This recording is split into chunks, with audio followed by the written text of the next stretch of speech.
Assalamualaikum warahmatullahi wabarakatuh. Puji syukur kehadirat Allah Subhanahu wa Ta'ala, yang terhormat Bapak Himalaya Bima Kenzo STMT selaku dosen pengampu mata kuliah Rekayasa Gempa, dan tak lupa yang saya hormati pula teman-teman semuanya. Sebelumnya, izinkan saya memperkenalkan diri. Nama saya Ratu Fadia Salsabila dengan NIM 12220310013 Universitas Paletehan tingkat 3. Coba teman-teman semua bayangkan, jika suatu saat bumi yang kita pinjak ini dapat berguncang hebat, merobohkan bangunan, memutuskan akses, bahkan mengubah bentuk daratan. Hal ini pula yang terjadi pada gempa bumi Nias Simele 2005 Sumatera Utara, yang merupakan salah satu dari gempa bumi terbesar dalam sejarah Indonesia. Hari ini, saya akan membahas tentang fenomena ini, mulai dari pengertian gempa bumi itu sendiri, kronologi kejadian, data peristiwa, sampai dampak yang ditimbulkan. Lanjut langsung saja kita ke pembahasan utama. Pada pengertian gempa bumi sendiri secara umum. Teman-teman, ada yang udah tahu belum? Gempa bumi itu apa? Gempa bumi adalah getaran atau guncangan di permukaan bumi yang disebabkan oleh pelepasan energi secara tiba-tiba dari dalam bumi. Seperti ini gambarnya, biasanya akibat pergeseran lempeng-lempeng tektonik. Di sini lempeng-lempeng, aktivitas patahan, atau aktivitas vulkanik. Energi ini dilepaskan dalam bentuk gelombang seismik yang merambat ke permukaan bumi dan menyebabkan tanah berguncang. Gempa bumi sendiri dibedakan menjadi 3 jenis. Yang pertama, gempa bumi vulkanik, yang merupakan gempa bumi yang disebabkan oleh letusan gunung berapi. Yang kedua, ada gempa bumi tektonik, yaitu gempa bumi yang terjadi karena pergeseran lapisan kulit bumi akibat lepasnya energi di zona penunjaman. Dan yang terakhir ada gempa bumi yang disebabkan oleh tanah longsor, gua-gua yang runtuh, dan sejenisnya. Kita langsung saja ke pembahasan gempa bumi tektonik itu sendiri.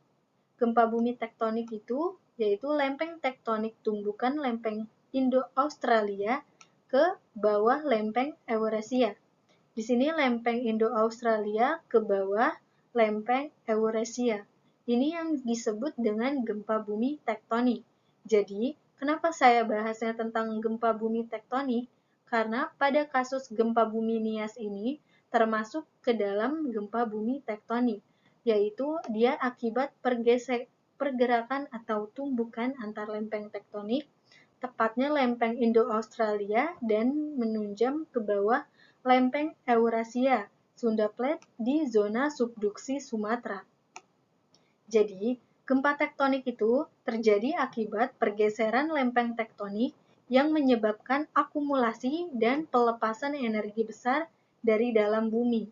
Dalam kasus gempa bumi Nias Simele ini, pelepasan energi tersebut memicu deformasi kerak bumi dalam skala besar dan menghasilkan gempa berkekuatan 8,6 magnitudo, serta diikuti oleh sejumlah gempa susulan. Selain itu, gempa ini juga menyebabkan tsunami lokal dan pengangkatan daratan di beberapa wilayah pesisir barat Sumatera. Kita langsung saja ke topik utamanya, yaitu pada gempa bumi tektonik Nias Simele 2005. Di sini ada latar belakangnya dulu, yaitu Indonesia merupakan salah satu negara dengan tingkat aktivitas seismik tertinggi di dunia. Kenapa? Karena terletak di pertemuan 3 lempeng tektonik utama, yaitu lempeng Indo-Australia, lempeng Eurasia, dan lempeng Pasifik. Kondisi inilah yang menjadikan wilayah Indonesia sangat rentan terhadap bencana gempa bumi dan tsunami tentunya. Jadi, gempa bumi Sumatera 2005 atau gempa bumi Nias Simele ini merupakan gempa bumi megatrus, yaitu gempa bumi berskala besar yang terjadi pada pukul 11 pada 28 Maret 2005.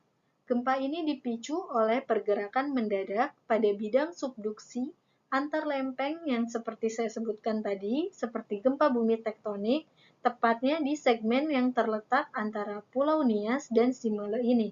di barat Pulau Sumatera.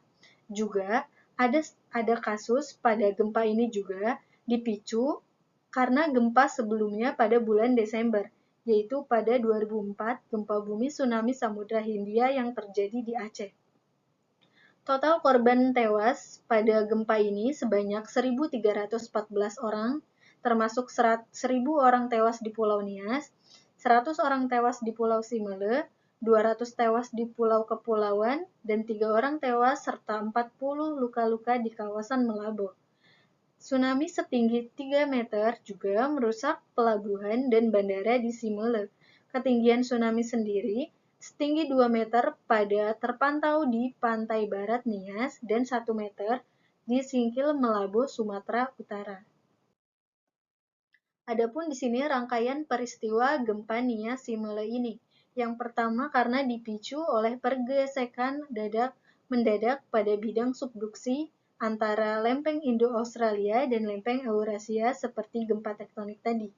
Tepatnya di segmen yang terletak antara Pulau Nias dan Simele di barat Pulau Sumatera. Setelah ini terjadilah proses subduksi yang berlangsung terus-menerus yang menyebabkan akumulasi energi di zona kontak antar lempeng. Ketika tekanan tersebut mencapai ambang batas, terjadilah pelepasan energi secara tiba-tiba dalam bentuk gempa bumi dengan magnitudo besar. Alhasil, gempa Nias Simele ini memiliki magnitudo 8,6. Deformasi vertikal dasar laut yang menyertai pergeseran lempeng juga memicu gelombang tsunami meskipun tidak sebesar tsunami Aceh 2004. Hal inilah yang penyebab terjadinya gempa bumi Nias tersebut. Lanjut pada intensitas gempa buminya sendiri, yaitu di Kepulauan Nias dan Simele ini terletak di sini, sudah saya lingkarkan. Pusat gempanya itu berada di bawah 30 km permukaan Samudra Hindia, 200 km sebelah barat Sibolga, Sumatera Utara, sekitar setengah jarak antar Pulau Nias dan Simele. Catatan seismiknya memberikan angka 8,6 skala magnitudo, sedangkan pada BMKG di Indonesia mencatat 8,2. Getaran gempa dirasakan sangat kuat di wilayah Sumatera Utara, Pulau Nias, dan Pulau Simele, dan getaran terasa hingga sejauh Bangkok, Thailand, sekitar 1.000 km jauhnya. Adapun di sini, data peristiwa gempanya itu sendiri. Pada waktu UTC-nya, terjadi di waktu yang sama pada 28 Maret 2005, hanya saja jam yang berbeda, yaitu pada jam 4 sore. Di sini ISC-nya dan di sini ada USGS-nya. Tanggal setempatnya sama saja pada tanggal 28 Maret 2005, waktu terjadinya pada jam 11 malam, lama durasinya 2 menit, magnitudonya sebesar 8,6 magnitudo, kedalaman sedalam 30 km 19 mili. Kedalamannya ini tergolong dangkal sehingga getarannya sangat terasa di permukaan. Epicentrum pada 2,9 LU sampai 90,15 derajat BT berada di sekitar lepas pantai Sumatera Utara. Di sini ada sesarnya, yaitu sesar penyebabnya itu Sunda Megatrus. Kenapa? Yaitu karena zona subduksi antar lempeng Indo-Australia yang menunjam ke bawah lempeng Eurasia. Dan sini ada jenisnya dia jenis Megatrus. Itu karena apa? Karena gempa bersubduksi besar. Juga di sini ada intensitas max-nya, ada MMI 7.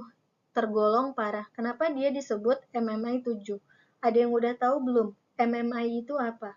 MMI itu merupakan singkatan dari Modified Mercalli Intensity, yang merupakan skala untuk mengukur intensitas guncangan gempa yang dirasakan manusia dan kerusakan yang ditimbulkan pada bangunannya.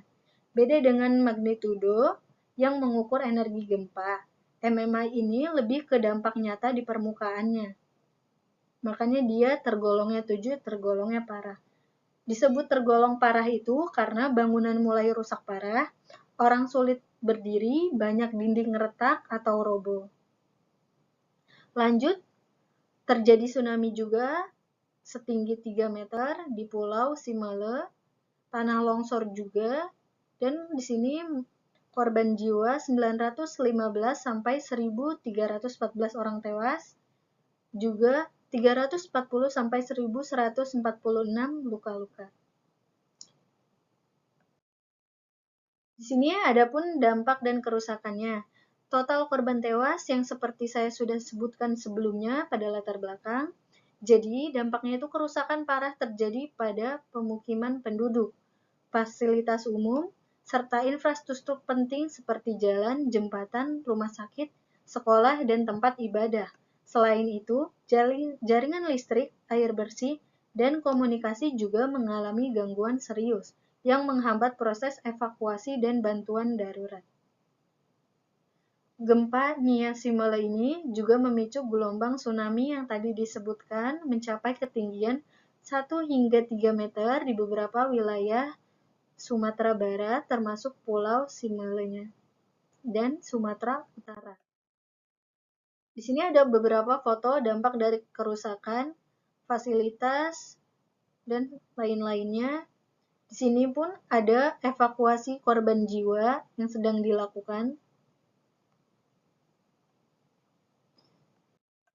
Jadi, kesimpulan saya ini, gempa bumi ini merupakan salah satu gempa megatrus terbesar setelah gempa Aceh pada 26 Desember 2004. Walaupun skalanya besar, jumlah korban jiwa ini relatif lebih sedikit dibanding tsunami Aceh 2004. Karena masyarakat Simele ini sudah memiliki kearifan lokal yaitu Smong, yang merupakan cerita turun-temurun tentang tsunami, sehingga mereka segera menyelamatkan diri begitu merasakan gempa besar. Jadi saya sebagai mahasiswa teknik sipil yang mempelajari rekayasa gempa, pengamatan terhadap gempa Nias Simele 2005 memberikan banyak pelajaran penting. Gempa ini menunjukkan betapa dahsyatnya gempa megatrus di Indonesia dan besarnya dampak yang dapat ditimbulkan, baik dari sisi kerusakan fisik maupun korban jiwa. Gempa ini menegaskan pentingnya penerapan standar bangunan tahan gempa yang ketat, serta perlunya inovasi dalam teknologi konstruksi agar bangunan dapat bertahan saat gempa besar terjadi. Saya pun menyadari bahwa tanggung jawab tidak hanya pada perancangan teknis saja, tetapi juga pada edukasi masyarakat dan kolaborasi lintas disiplin untuk mengurangi resiko bencana, penguatan sistem peringatan dini, dan perencanaan wilayah berbasis resiko juga sangat krusial tentunya. Untuk apa? Untuk menghindari dampak yang lebih besar di masa depan. Sekian dari presentasi saya. Kurang lebihnya saya mohon maaf. Billahi wa taufiq wal hidayah. Wassalamualaikum warahmatullahi wabarakatuh.